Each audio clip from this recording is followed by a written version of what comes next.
What if the human lifespan was limited to just 30 years?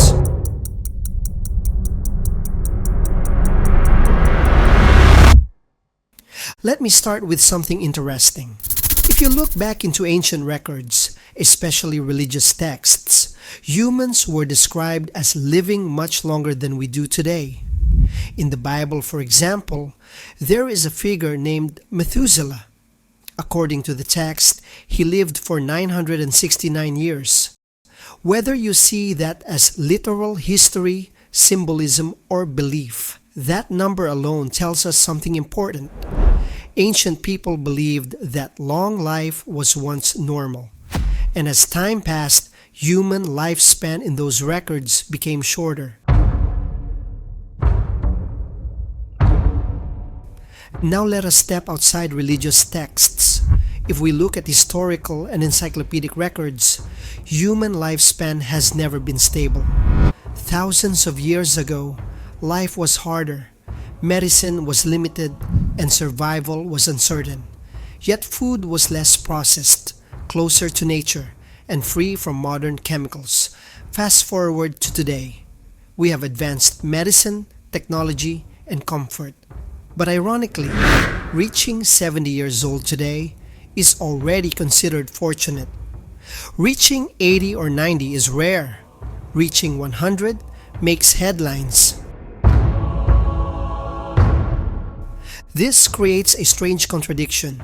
We live in the most advanced era in history, yet our bodies are under constant stress. Our food is abundant, but not always healthy.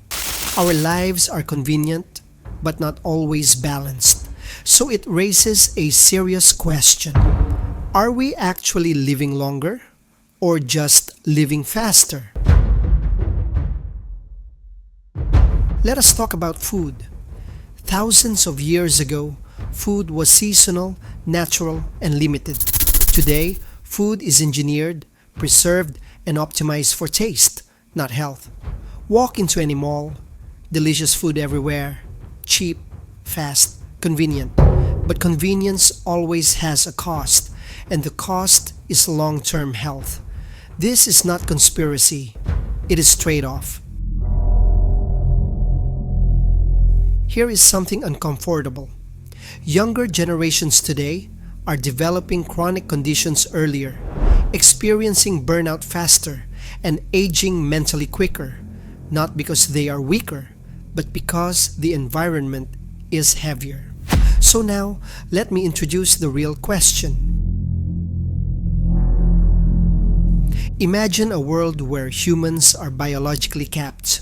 No one lives past 30 years old. No exceptions. Not because of war, not because of disease, but because that is simply the limit. Just like animals have natural lifespans. At first, this sounds impossible, but think carefully. If everyone knows they will not live past 30, childhood becomes shorter, education becomes compressed, adulthood arrives fast. There is no later in life. There is only now. In a world where no one lives past 30, the word later disappears. There is no later in life, no retirement, no old age wisdom, and no second chance. Every plan must fit inside 3 decades. That single constraint reshapes everything.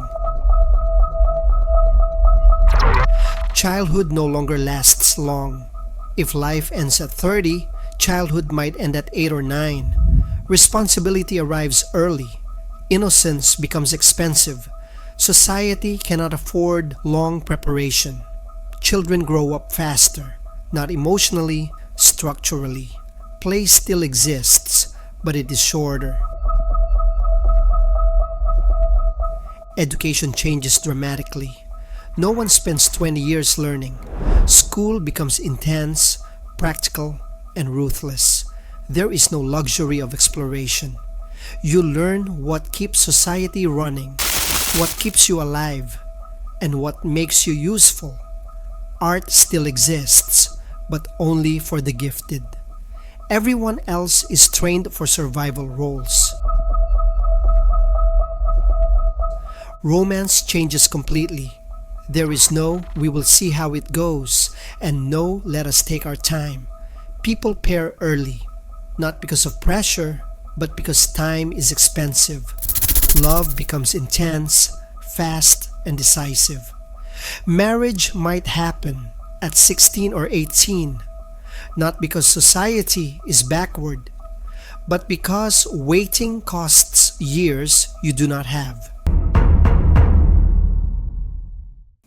If no one lives past 30, parents must be young. Children are born early so they can be raised, guided, and prepared. Grandparents do not exist. Wisdom is transferred vertically, not across generations. Mistakes repeat more often because memory dies young. Careers accelerate. You do not build experience over decades. You specialize early. By 25, you are already senior, already leading, already deciding. By 30, you are gone. Leadership is young, energy is high, but depth is shallow. Society becomes fast and fragile. There is no retirement and no old power. There are no aging leaders, no long reigning figures. Power cycles quickly. This has advantages, no stagnation, and no decades-long control. But it also has risks, impulsive decisions, short-term thinking, and emotional governance. Wisdom dies before it matures. Culture becomes urgent. Music is louder. Art is emotional. Stories are short. There is less nostalgia because no one lives long enough to miss a past era. Everything feels temporary because it is. By now, we are no longer talking about theory. We are talking about consequences. When no one lives past 30, death is no longer rare. It is expected.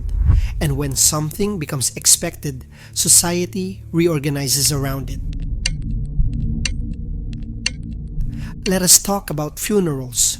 In a 30-year lifespan world, people die constantly, every day, every hour. Funeral houses cannot cope.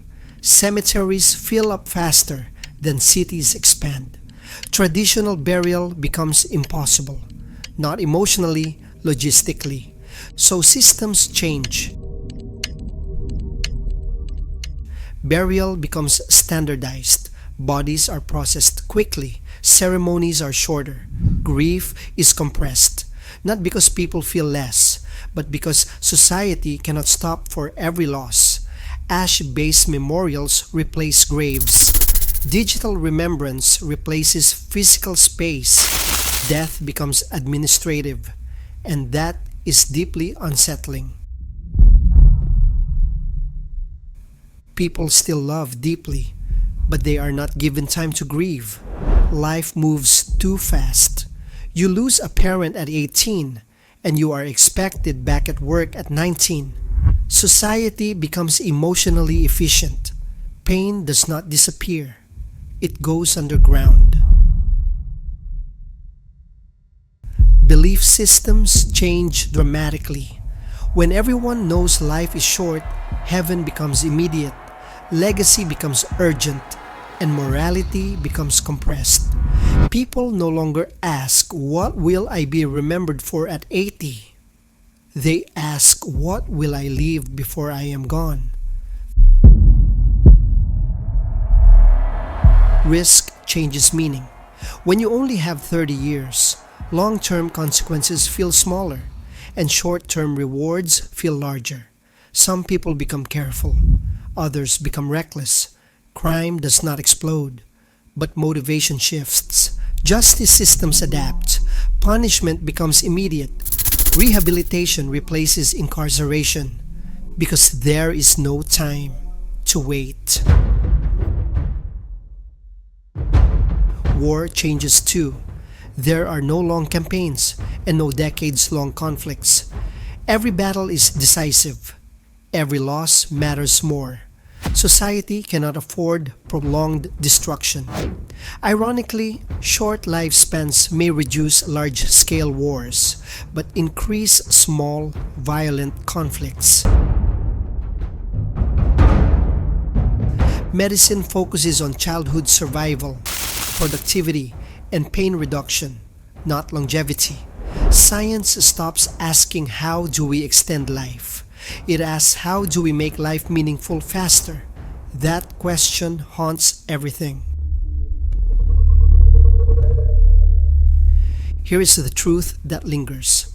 People adapt. Humans always do. After a few generations, this world feels normal. Children grow up knowing this is all there is. And that knowledge reshapes humanity itself. Not weaker, but different. So let me leave you with this thought. A 30-year life does not destroy civilization. It reshapes it. It removes patience. It removes nostalgia. It removes one day and replaces it with urgency. Meaning becomes loud. Love becomes fast. Death becomes routine. And the most disturbing question of all is this: would humanity become less meaningful or more honest? If you want to stay updated with videos like this, do not forget to subscribe to the channel. I will continue exploring scenarios that challenge how we think about life, society, and the future. And if there is a topic or idea you want me to explore in the next video, leave it in the comments. If your comment gets a lot of likes, I will turn it into a video. Thanks for watching. Peace out.